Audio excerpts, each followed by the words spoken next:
Welcome back to Solving Scooby. I am Peter Valentine.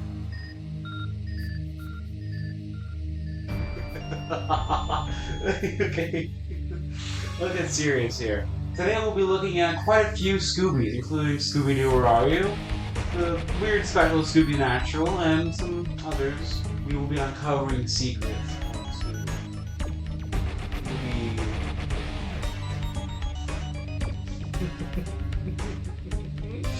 Why would I just like freeball this? I don't know.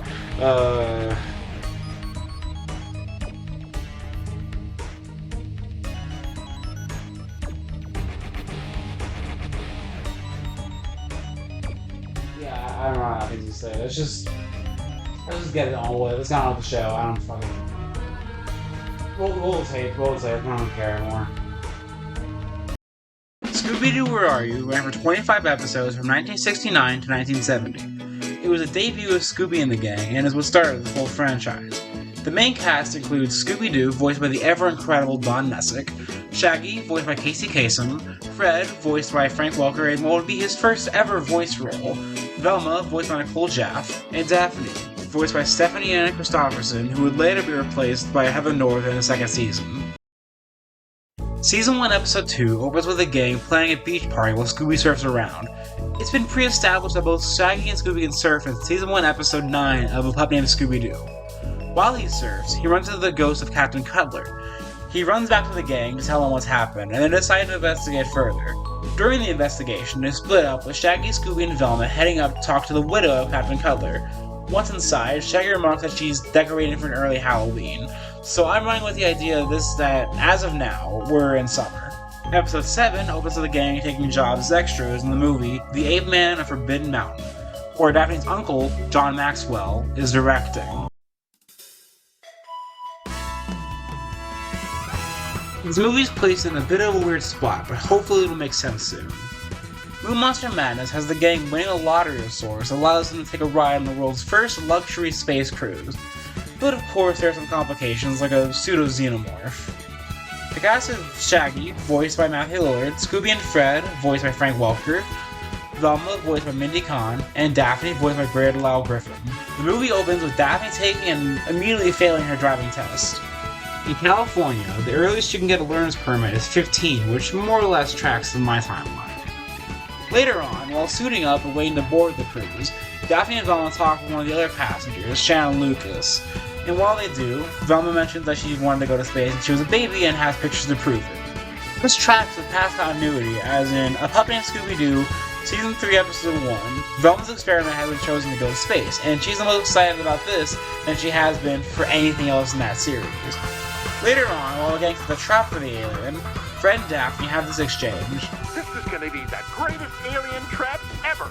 Isn't this technically the first alien trap ever? Which to me means this takes place before any other aliens would show up. For example, Space Kook in Season 1, Episode 15 of Where Are You? In Season 1, Episode 16, the gang heads to a mansion on an island owned by the late Colonel Beauregard Sanders, as Scooby once saved his life and as such has now been written into his will. Once they arrive, Colonel Sanders' lawyer, Cosgood Creeps, plays a record recorded by the Colonel, where he explains that each of the people mentioned in the will had to spend the night in the mansion to receive their share of the fortune. They all decide to go to sleep almost immediately, but they aren't even able to before they hear a scream coming from down the hall. When they investigate, they find Cousin Simple missing and a note in the mirror from the Green Phantom warning them to leave. They set up a fake Scooby to try and lure the ghost, with Shaggy and Scooby keeping watch from outside. Once it appears, it pushes a drain pipe Shaggy and Scooby have been hiding on, causing the two of them to fall, along with Velma, who tried helping them. They end up in a cave that runs below the house, and down there, they find a collection of Civil War memorabilia and an elevator that leads into Cousin Slicker's room. When they ride it up, they find him also missing. They meet back up with the rest of the gang and find out the only heir left is Scooby. They hear organ music coming from a nearby room, and once Scooby begins playing it, the walls begin closing in, so he continues playing it until it stops, and a trap door opens. They head down there, and are directly confronting two Green Phantoms. The gang split up and manage to escape, and once they regroup, Fred begins forming a trap. The trap backfires, obviously, but Shaggy and Scooby still manage to capture the ghost somehow. They are revealed to be Cosmic Creeps and his partner, Cuthbert Crawls. Now, I hear you saying, okay, yeah, BJ, fine episode or whatever, but that doesn't seem that important. And normally, I would agree. If there wasn't a certain show that began airing in September of 2005, a show called Supernatural, and in that show there was a crossover episode, an episode that directly references takes place during this episode, an episode called Scooby Natural. You know, throughout the years, a lot of people have asked me, Fred, why the scarf? And I always tell them the same thing. Why don't you mind your own f***ing business, pal? I'm a cartoon star. I have more f***ing people telling me what I want to wear. So don't be afraid to express your true self. And remember, fashion first. I want to preface this segment by saying that I've only seen the first episode of Supernatural and this one. So if I get anything wrong related to Supernatural, sorry, but please don't crucify me in the comments. Scooby Natural is the 16th episode of the 13th season of Supernatural and is, as far as I'm aware, the only major Scooby-Doo crossover with a live-action TV show. The cast includes Shaggy, voiced by Matthew Lillard, Scooby and Fred, voiced by Frank Welker, Daphne, voiced by Greta Lyle, Velma, voiced by Kate Micucci, Dean, played by Jensen Ackles, Sam, played by Jared Padalecki, and Castiel, played by Misha Collins. Scooby Natural opens with Dean and Sam dealing with a haunted dinosaur plushie in a pawn shop. Sam pins it down long enough for Dean to douse it in holy oil and ignite it, causing it to explode. While they finish their business with Alan, the pawn shop owner, a man named Jay walks in. Alan explains that he owns most of the businesses in the area. The brothers decide to investigate further since, according to them, the dinosaur plush acted differently from the usual cursed objects they deal with. Alan tells them they can take anything from the store as thanks for helping, and Dean decides to take a flat-screen TV despite Sam disapproving. Back in their bunker they apparently live in, Dean has set up a sort of man cave with a TV as a centerpiece and calls Sam over to check it out. He turns on the TV, and it immediately begins launching purple sparks and sucks the pair into its screen. Once they recover, they realize they're now in a cartoon, and also their car is there for some reason. Something I want to mention off the bat is that the art style in this episode is the modern style they'd be using for the movies, as opposed to the 1969 Where Are You style, which makes sense as they'd already have the rigs, but it is interesting that Dean never mentions it. Dean suggests they treat the whole situation like a normal case and they drive off, ending up at a familiar malt shop where Dean immediately spots the mystery machine. They head inside and immediately spot the gang on the dance floor. Dean claims dibs on Daphne before heading over there, which is extremely creepy as Dean will be around 39 here and Daphne's around 14. They head over to the gang, introducing themselves and asking to sit with them, to which Fred obliges and introduces the whole gang. Velma explains that they're about to head to Colonel Sanders' mansion, since Scooby is heir to his fortune after he rescued him from a pond. Sam tries to question how he died, but Dean pulls him aside, telling him just to play along with the show's logic. They come back to the booth and explain that they're also mystery solvers and want to come with them, and the gang agree to it. They head to the mansion, which is not an island this time, and once they get there, Dean realizes that they're in the episode What a Night for a Fright. Once inside, the same story beats from the beginning of the original episode play out, including Cosmo the Creeps playing the record to explain the situation, and them all heading to bed almost immediately. Elsewhere in the mansion, Cousin Simple is getting ready for bed when a familiar-looking green ghost appears behind him with a knife. Back with the boys, Sam gets upset with Dean for not doing anything, but he explains that soon enough they discover Cousin Simple is missing, and almost on cue, they hear a scream and head out to investigate. Once they reach Cousin Simple's room, Dean immediately knows something is wrong and there's still a body in the bed. Daphne investigates, and her hand ends up covered in blood, causing Sam to further investigate, finding Cousin Simple with a knife in his back. The gang has little reaction to the whole situation, and they head to the living room to further discuss the situation. Once there, they see a shadowy figure approaching the window. The brothers take either side of the window, and Dean pins him down for it's revealed to be Castiel, who, as far as I know, is Angel, gay for Dean, and looks and sounds almost exactly like Columbo. Castiel explains that he came back to the bunker to find it empty, before seeing the brothers on the TV and getting sucked in with the same purple sparks. Suddenly, the lights start flickering, and they hear a scream from the other room and head over to check it out. Once they reach the room, the green ghost bursts out of the door, and Fred tries to tackle it, but ends up going through it. The ghost leaves after clawing the wall, and they investigate the room the ghost came from. Inside, they find Cosmic Creep's body dismembered and strung up from the ceiling. The gang completely brush the bloody scene off and walk away. Dean mentions to Sam that the ghostly events that have happened are closer to their kind of ghost, and also that the cartoon is likely haunted. They regroup with the Scooby Gang in time for Fred to suggest they split up, and, despite Sam's disapproval, they split into 3 groups. Velma and Sam head to the attic and discover a toy chest covered in ectoplasm. Daphne, Sam, and Fred investigate the library, where he notices a single book that stands out from the bookshelf in that way that old cartoons do, but Daphne and Fred can't see it. He pulls the book, and a trapdoor is below them, launching them to a series of slides. Once they land, Dean tries to feel up Daphne, but ends up fondling the ghost, causing the group to run away. Elsewhere in the mansion, Castiel, Shaggy, and Scooby explore a storage room, and end up fighting the ghost, who starts chasing the boys. He just started a chase sequence through the mansion in classic Scooby fashion, scored by the original Where Are You theme. The chase ends with the gang hiding in the room before a ghost floats in, and Fred tries once again to tackle it, but he gets knocked into a wall, giving him a bloody nose. The ghost uses its ghost powers and pins Daphne and Velma to the ceiling, and also flings Shaggy over the balcony. Sam and Dean grab a pair of iron candlesticks and slam them into the back of the ghost, causing it to run out of the room and drop Daphne and Velma. After the brothers catch the girls, they see Shaggy about to fall outside the window, but Scooby rushes out and grabs him, but he doesn't manage to grab the railing.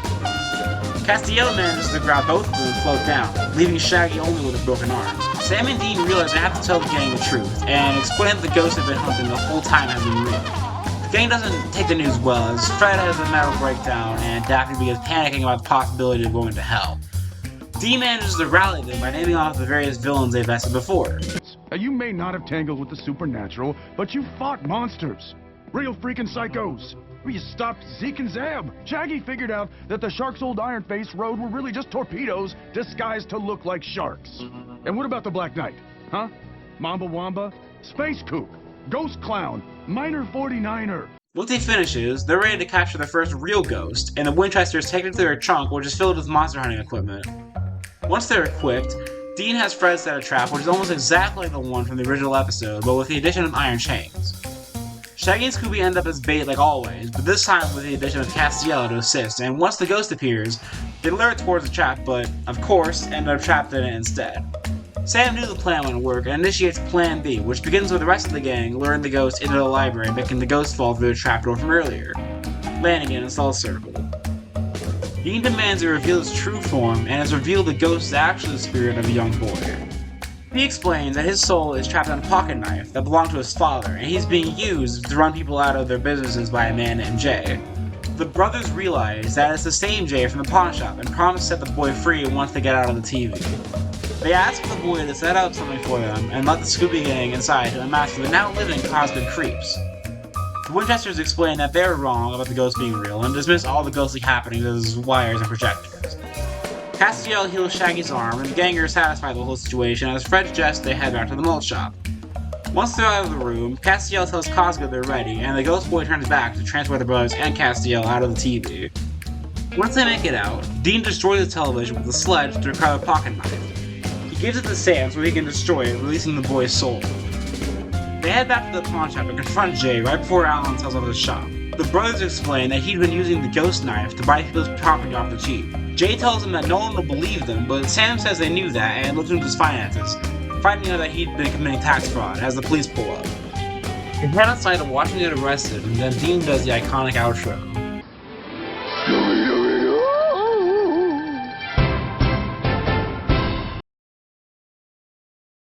Season 2, Episode 2 has the gang visiting Chinatown for the Chinese New Year parade. Chinese New Year is celebrated in February, so another year has started. During this episode, Daphne purchases a golden mask from a shop which, unfortunately, is wanted by a pair of zombies who begin to chase the gang around Chinatown. After a car chase and a rough landing at Fisherman's Wharf, Daphne is kidnapped by the zombies and leaves behind a ransom note in Chinese that Velma reads with little to no issue.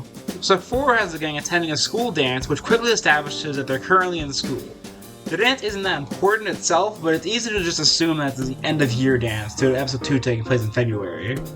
Episode 6 is the gang going to Hawaii via invitation by Jonathan Sims, head archivist of the Magnus Institute. London. Wait a minute, wait. Oh, my bad, wrong guy. The gang gets invited to Hawaii by John Sims, an editor for a newspaper in Hawaii. While there, he takes Shaggy and Scooby to 47 luau's, which in my opinion is 35 too many. Season 3 Episode 1 has the gang heading to the US-Canada border to visit Velma's uncle, Dave Walton, who works as a border guard. Up next we have... Hiya, BJ! Oh, hey, Bobo! What's up? Man, you bitch! I'm high on crack! You want a freebie? No, Bogle, drugs are bad. Pussy! No. Holy shit.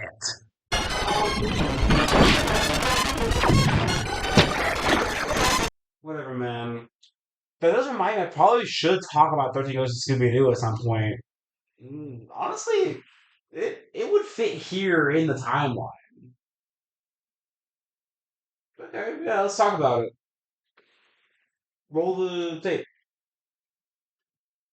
The 13 Ghosts of Scooby-Doo is a miniseries that ran for 13 episodes before being cancelled in December of 1985. The main storyline was left unfinished until 2019 when the sequel film, The Curse of the 13th Ghost, released, finally finishing the storyline. The main cast consists of Don Messick as both Scooby and Scrappy-Doo, Casey Kasem as Shaggy Rogers, Heather North as Daphne Blake, which also marked her last time voicing Daphne, Susan Blue as Flim Flam, and Vincent Price as Vincent Van Ghoul. Also, I want to point out how fucking funny it is that Vincent Van Ghoul is hyper-realistic, because he's literally just Vincent Price. Episode 1 has the gang flying to Hawaii using the Flying Mystery Machine, but they end up lost in the Himalayas due to Shaggy's poor piloting and Scooby's navigation skills. Nearby, in an abandoned temple, are two ghosts named Bogle and Weird. They're guarding the chest of demons that hold the titular of 13 ghosts and are waiting for some foolish mortal to open it, releasing them. Weird senses Scooby and Shaggy nearby and jinxes their plan, forcing the gang to crash land near a temple. They get arrested along with local con artist Flim Flam and are taken to court in order to leave immediately. They attempt to, but when they head back to the temple, they find out their plan has gone missing. Flim Flam mentions that he has a warlock friend named Vincent Van Ghoul who can find their plan, and they head back to town to see him. Vincent tells the gang that the plan has been taken into the temple, but warns them not to pursue it, because he can sense the chest of demons' presence. While he talks, the townfolk and Daphne turn into vampires, leaving the rest of the gang to escape via the sewers. I'm supposed to say werewolves? Shaggy and Scooby end up back at the temple where Bogle and Weird set up a fake game show to trick the pair into opening the chest. Once they do, all 13 ghosts burst out of the temple, launching in different directions. Back at Scrappy and Flim Flam, they begin using Flim Flam's Lots of Luck Joy Juice to cure the werewolf townfolk and meet back up with the boys. Once the gang is back together, Vincent explains that they have to recapture the ghosts because they're the ones who let them out, and they get back in the Flying Mystery Machine and start chasing them. Episode 2 is the gang facing off against Maldor, a ghost wizard guy who has taken over a fairy tale castle and turned the surrounding forest evil. They end up stopping him using the power of the Wonder Wand that was created by the wizard Zadgraz, or should I say by Scooby accidentally transforming himself into a fly, causing Maldor to react by turning into a frog because he's a fucking asshole, I guess, and getting caught by Flim Flam. The episode ends with Scooby waking the sleeping Princess Esmeralda, who ends up looking exactly like him, causing him to run off while she chases him. Episode 3 opens with the gang just driving around and using a spectre detector to try and find the next ghost, and end up stopping at an abandoned coal mine, which is setting off the detector. After they begin investigating, they end up chasing a shadow demon that ends up stealing the chest of demons and landing the gang deeper in the mine. After they escape the mine, they head to the nearby Befuddle Manor on Vincent's suggestion to try and retrieve the chest. Once they make it inside, by disguising themselves as exterminators, they end up trapped by Queen Morbidia in the maze-like structure that is Befuddle Manor.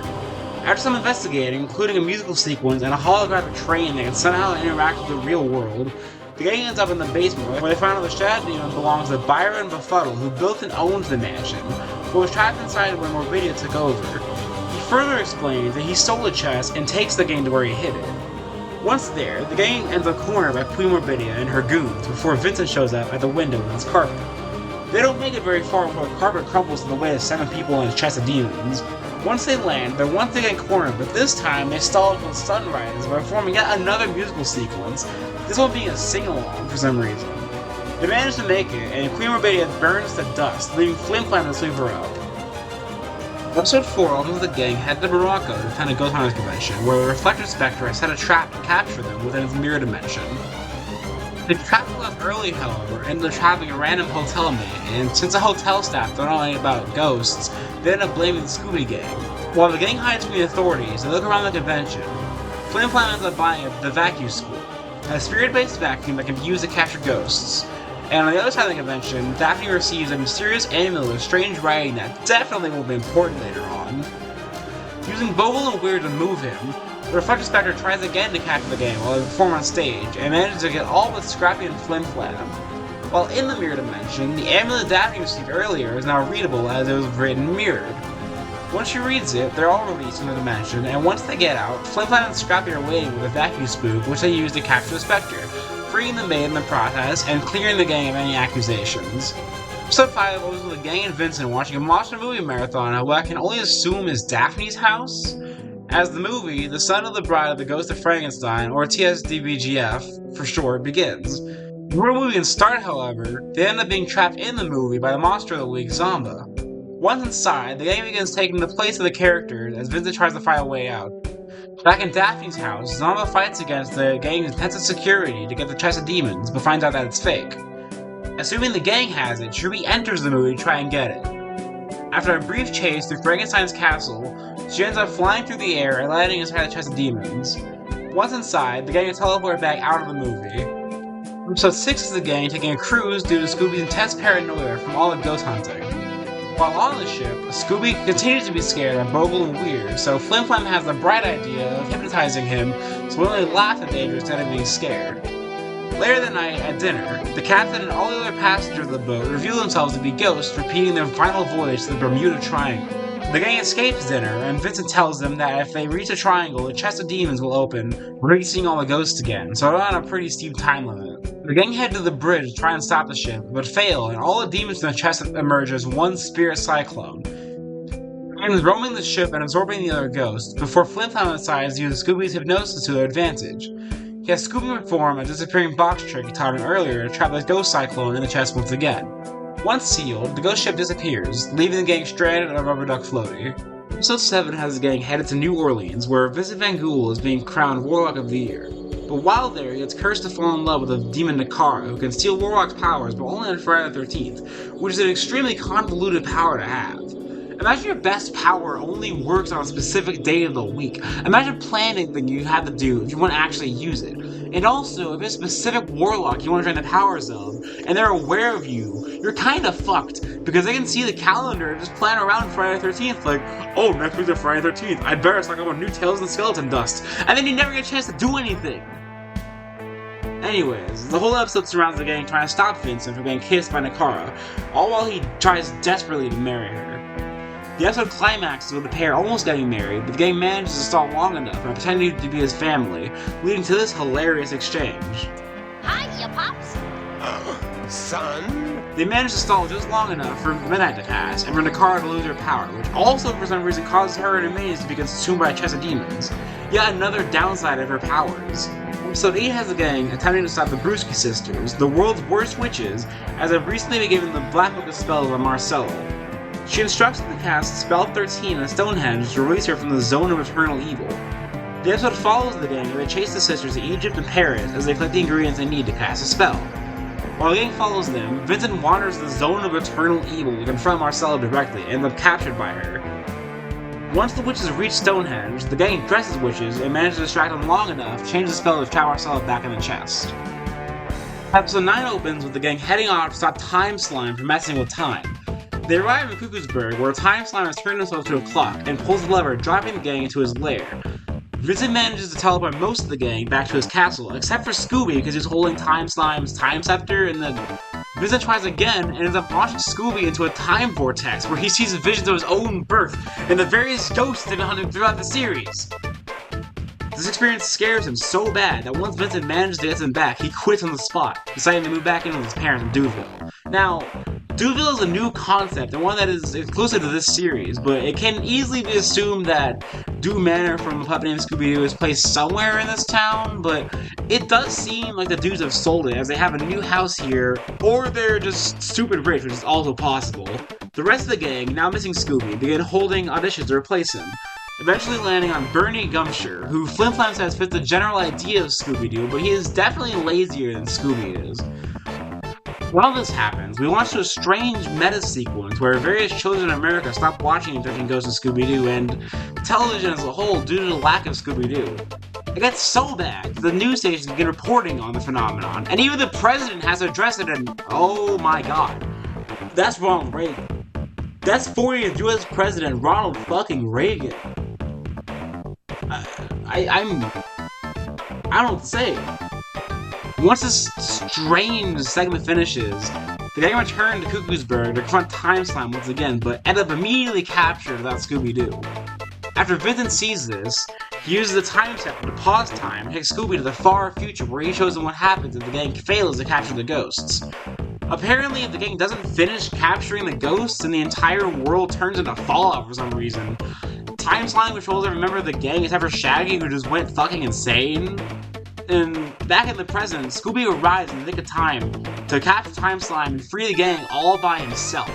Episode 10 opens with the demon Demondo enchanting a newspaper funny section using his elixir. He has Bogle and Weird delivered to Daphne's house, where the gang has been taking care of Vincent for the past week while his castle gets re-cobwebbed. He requests the newspaper, and when Scooby goes to deliver it, he and the gang end up sucked into the newspaper by Demondo. While they fall in, Scooby grabs his pen and immediately loses it. The episode follows the gang as they travel through the various comics on the paper. These comics include Platypus Duck, a sort of Pearl Before Swine or Garfield type, After 2000, a more action sci-fi comic, and the Wacky Wizard, who ends up helping the gang escape by showing them the pen's landed in a dinosaur-themed Missing Link comic. The gang get teleported there by the wizard, and Scooby finds the pen, which turns into a key after he immediately breaks it.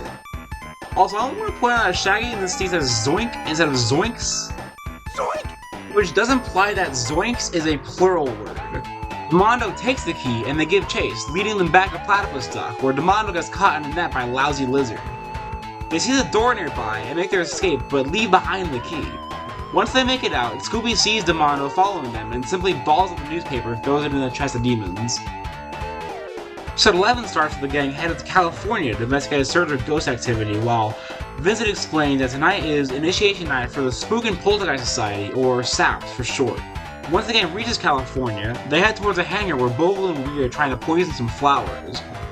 The gang tries to capture them, but end up missing, making a lot of noise in the process. Nearby, a couple police officers hear the ruckus and head over, slapping handcuffs on Scooby and Shag, assuming they're trying to steal the flowers. The gang manages to get away and get a call from Vincent, where he explains that he's slowly turning into stone due to the demon Rancor striking him with a demon eye. Bogle and Weird overhear them and decide to try and steal the chest to get into SAPS. They tell them the only way to fix Vincent is with the Mask of Moomoo, which is in a museum on the East Coast. Flim-Flam doesn't trust them and forces Bogle and Weird to be handcuffed to Shaggy and Scooby. They head back to the Mystery Machine and find it being towed with the plane's keys inside. Flim-Flam takes the gang to a nearby airfield to hire a pilot, but he ends up getting double vision due to Rancor switching out his glasses. They barely manage to make it to Massachusetts, where Weird says the mask is. Once they reach the museum and mask, Bogle and Weird make Flim-Flam take the cuffs off, and they steal a chest of demons. Amid the commotion, Vincent manages to cure himself with the crystal ball while the sun rises. Rancor tries to hide from the sunlight and runs into the chest of demons, while Bogle and Weird yet again manage to escape. Episode 12 has the gang heading to Duville to visit Scooby's parents. Once the gang arrive at Duville, they find the entire town attending a nearby carnival owned by Professor Phantasmo, which has a calliope playing throughout the entire property. The gang also get caught up in the carnival festivities, leaving Shaggy and Scooby to be lured to an abandoned funhouse by Bogle and Weird. Once inside, they find out the carnival outside has more monsters than it first seems due to the lack of the enchanted music. Once they make it back outside, they grab the whole gang and book it back to the Dew House. Once they regroup, they find Flim-Flam missing as he left the group to go back to the carnival. They learn from Vincent that Phantasmo is one of the 13 ghosts, and as he tells them, Bogle and Weird float the Dew House back to the carnival. The boys dress up as clowns and sneak into the circus, riding a clown car into the tent. Professor Phantasmo orders Flim-Flam to use his magic bullet to destroy them, but he misses, destroying the calliope and revealing the carnival's true form permanently. Flim-Flam uses the whip once again and traps the professor in the chest. Episode 13 has the gang guest starring on the show, stuff so scary and horrifying you won't believe it, or else, to try and summon a spirit. Once the show starts, however, Bogle and Weird drop the floor from under them to steal a chest. However, once they get back to Sambulu, the 13th ghost of the episode, he tells them off for not getting the chest, as someone else got to it first. The gang asks Tallulah, the show's resident psychic, to do a tarot reading to find a chest, and she finds the chest is at a lighthouse. I don't think this is how tarot readings work, but I am not knowledgeable enough to discredit it. The gang head over to it and find Bogle and Weird disguised inside. They lead the boys to the top of the lighthouse and knock it over, but they end up being saved by Daphne and Flimflam using the van. They go back to Tallulah and hold another seance on her crystal ball, where she picks up a broadcast from Vincent, who tells them that his book on the Chest of Demons has been stolen. They head back to the TV station and ask Boris Krepoff, the show's host, some questions, and find a quick series of clues, including the missing book and the floor plan of the temple they found the chest in. While they look over the clues, Vincent comes in and tells the gang that he saw on the TV guide that Boris plans to open the chest, and they run out to stop him. Before they can, Tallulah comes in and reveals their true form as Simbulu, and he opens the chest, releasing all the ghosts in the chest. Flimflam comes in with a vacuum spook and manages to capture all the ghosts as they come out, including Simbulu. And finally, with all of that done, we can finally go back to Scooby-Doo Where Are You?, starting with Season 3, Episode 4, which has the gang heading down to Salem to visit their friend, Arlene Wilcox, who has been accused of being a witch due to a promise from her ancestor to rise again on Halloween. Episode 9 has the gang heading to New York to visit Daphne's aunt Olivia Derby, who is being terrorized by a cat monster. Technically, this isn't the first time the gang has been in New York, as in A Puppet Named Scooby-Doo, Season 3, Episode 6, the gang uses Velma's teleporting device to go there. Episodes 12, 13, 14, and 15 are all in a genre I like to call Destination Scoob, where the gang heads to some location and a lot of the episode's text revolves around that location. For that reason, I'm assuming these 4 episodes are a part of one massive spring break. It just makes things easier. Episode 12 is the gang visiting China. Episode 13, the gang heads to Venice, Italy. Episode 14 has the gang visiting Puerto Rico. And finally, episode 15, the gang visits England. Zombie Island is an interesting case because some major story beats are later retconned and returned to Zombie Island. One of those being that Daphne's ghost hunting show was actually a summer internship, making this movie fit well here right after spring break.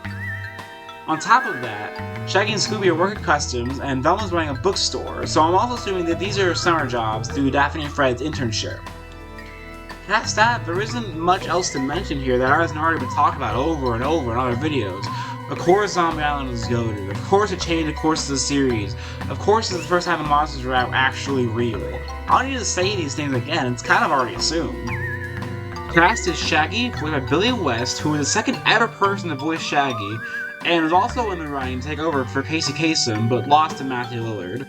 Scooby, voiced by Scott Inez, Daphne, voiced by Mary Kay Bergman, Fred, voiced by Frank Welker, and Velma, voiced by BJ Ward. In Season 3, Episode 16 of Scooby-Doo Where Are You?, the gang apparently just drives up to Canada, and it's apparently fall, according to Daphne. Scooby-Doo and the Witch's Ghost is kind of like Zombie Island's Forgotten Sister. It's in the same art style and similarly has the monster and magic be real, but I feel like people don't talk about it nearly as much as they do Zombie Island, which is a damn shame because in my eyes, it's leagues better than Zombie Island. Anyways, Witch's Ghost cast includes Fred, voiced by Frank Welker, Daphne, voiced by Mary Kay Bergman, Scooby and Shaggy, voiced by Scott Inez, Velma, voiced by BJ Ward, and Ben Ravencroft, voiced by the ever-fantastic Tim Curry in what would not be his last role in Scooby-Doo, but we'll discuss that later. Witch's Ghost opens with the gang finishing up a mystery when Ben Ravencroft stops one of the criminals from escaping, and then invites the gang back to his hometown for the annual Fall Festival. At this year's festival, the Hex Girls are playing as our local band. The Hex Girls are Luna, voiced by Kimberly Brooks, Dusk, voiced by Jane Wielden, and Thorn, voiced by Jennifer Hale. They also performed 2 of the 3 songs credited to the Hex Girls. This is the first of many appearances from them, but again, we'll talk about that later. Way later on, after Ben's been revealed to be the villain, he explains his plan, and while he does, there is a flashback to how he found the gang, and it includes him reading a newspaper with the gang unmasking a zombie from the montage in Zombie Island, making it obvious that this would be a place near Zombie Island. We'll go back to the timeline. Last time we left off with Puppet and Scooby-Doo, obviously, if you've seen my last video, and the 2-year time skip leading into Where Are You? Now we begin with Where Are You? With Season 1, Episode 1, to Season 1, Episode 14. Here. That's Season 1, Episode 1, Season 1, Episode 14. Then, that leads into Moon Monster Madness. Moving on to Season 1, Episode 15 to Season 1, Episode 16, which I will just put shortly right after Moon Monster Madness. And now we bring in a new concept that we haven't done yet, which is parallel universes, Scooby Natural. Scooby Natural's been an interesting space though, because technically it's not a parallel universe so much as it is more of a just like, side universe. Because the Winchester boys aren't, like, breaking into some other universe that exists within their universe. It's just jumping into a cartoon in-universe. Because in their universe, Scooby-Doo is a cartoon, which does bring them a bit closer to our universe. It's an interesting concept. But we'll probably get into that later. There's a lot of multiverse shit in this timeline. We aren't there yet, but we will get there shortly. Now, I'm using the ribbon here in place of like conspiracy string, because I couldn't find any conspiracy string in time. And also I think this looks a lot nicer. And also I don't have like... The issue with conspiracy string is you buy conspiracy string, you have a big like spool of string, and then it'll be like it's lying around your fucking apartment for all the time because you never use conspiracy string. You use like a strand once and then never again. Moving on, we are now in year 6. Sorry if you can't really see the timeline too well. I lost a part from my camera recently that makes it to where I can't really position it like I want to. But we ball. Alright, moving on, we now have Season 1, Episode 17, to Season 3, Episode 1 of Where Are You? I don't know what I'm gonna do if I don't have space on this wall. Because this wall extends over, but it just extends over into the breaker box, so I'm gonna like hover over the breaker box. Alright, next up we have all of the 13 Ghosts of Scooby-Doo. Up next we have Season 3, Episode 2, to Season 3, Episode 9 of Where Are You? Which also ends off yet another year. Ending off yet another year. Putting us squarely in year 7. Not realize how long of a endeavor this video is gonna be. I knew I wanted it to be longer, but I didn't know how much longer it was going to end up being, you know. Up next, Season 3, Episode 10, the Season 3, Episode 15 of Where Are You? Just gonna put that there for a second. Oh, fuck! Y'all okay? Okay. Alright. Fuck. Okay. That should work. Christ, I told you I lost a part.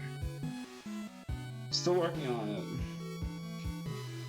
Hopefully next video I'll either find the part or get a new tripod entirely.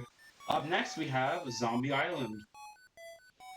Which, I've already said before, like, people already know how good this is. I kind of feel like it's redundant a bit, talk how good it is. But I mean, it is really good. If you haven't seen it, if you're watching my videos and you haven't seen Zombie Island, get the fuck out of here. I don't know what you're doing here. Okay? Like, go watch Zombie Island right now, okay? I don't want to talk to you. I don't want to see you on my videos if you haven't seen Zombie Island. Up next we have Season 3, Episode 16 of Where Are You? Which is immediately followed up by The Witch's Ghost, which is equally good. I also have already talked at length about how good this is. And that's the finished timeline for now. See if I can't back y'all up real quick.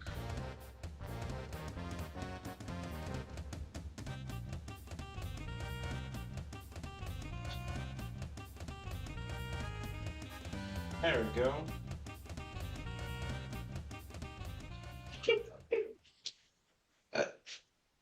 I didn't see Bogle in a while, actually. Hold on, let me...